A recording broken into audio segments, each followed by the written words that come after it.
Good morning, good moed.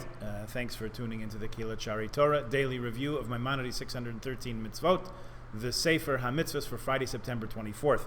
We've been talking about prohibitions related to false prophecy, divination, sorcery, and so on. So the next mitzvah, actually we'll look at a couple today that are pretty similar but are different enough, distinct enough to warrant each of them a separate mitzvah here, separate prohibition.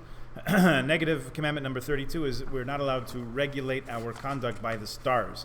By this prohibition, we're forbidden to regulate our conduct by the stars. We're not supposed to say this day is auspicious for a certain enterprise, we will undertake it, or this day is inauspicious, and so on, based on astrology, based on stars, signs, constellations, and all this.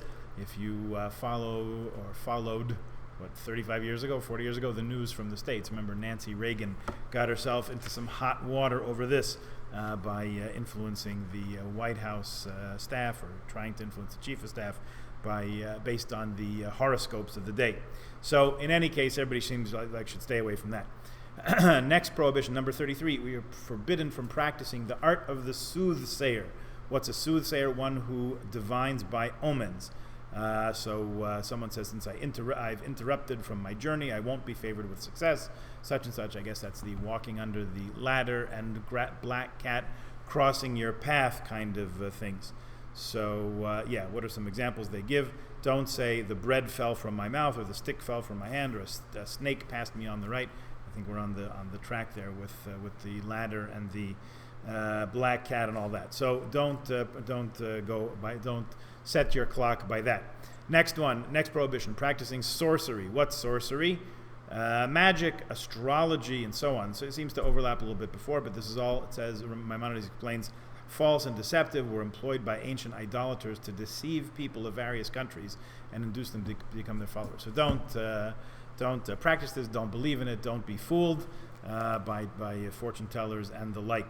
Practicing the art of the charmer is the next prohibition. We're not supposed to practice, we're forbidden from practicing the art of the charmer, the chover, which means someone who charms snakes or scorpions, says charms over them so they won't bite him, or is to deaden the pain, and so on, explained in chapter 7 of Tractate Shabbat. Two more weird ones, consulting a necromancer, specifically the kind who uses the ob. What's an ob? I think we spoke about it before. It's a kind of some kind of voice or some kind of spirit, a ghost or something like that. And a yidoa. We're not supposed to.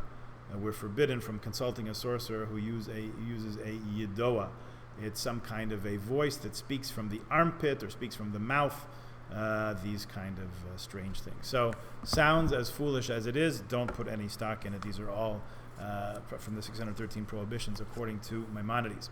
Want to mention what's happening tonight. Shabbat Chol HaMoed, earliest candle lighting, earliest time to bring in Shabbat, 5:55. We do make Kiddush tonight. If you happen to be making Kiddush in the Sukkah or wherever you're making Kiddush, you make the regular Friday night Kiddush, Yom HaShishi, Shabbat, and so on.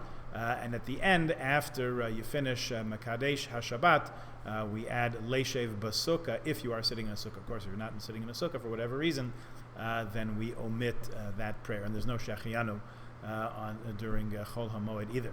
Actual candlelight time is 6:52. Tomorrow morning we'll be davening in Shul. If you've signed up to join us, that's 10 o'clock. We'll start with Nishmas. Motzei Shabbos, the end of Shabbat, is 7:52. So we will do our best to get together for a Zoom Havdalah at 8:02. Have a wonderful Chol HaMoed Shabbos, a good Shabbos, a good Moed.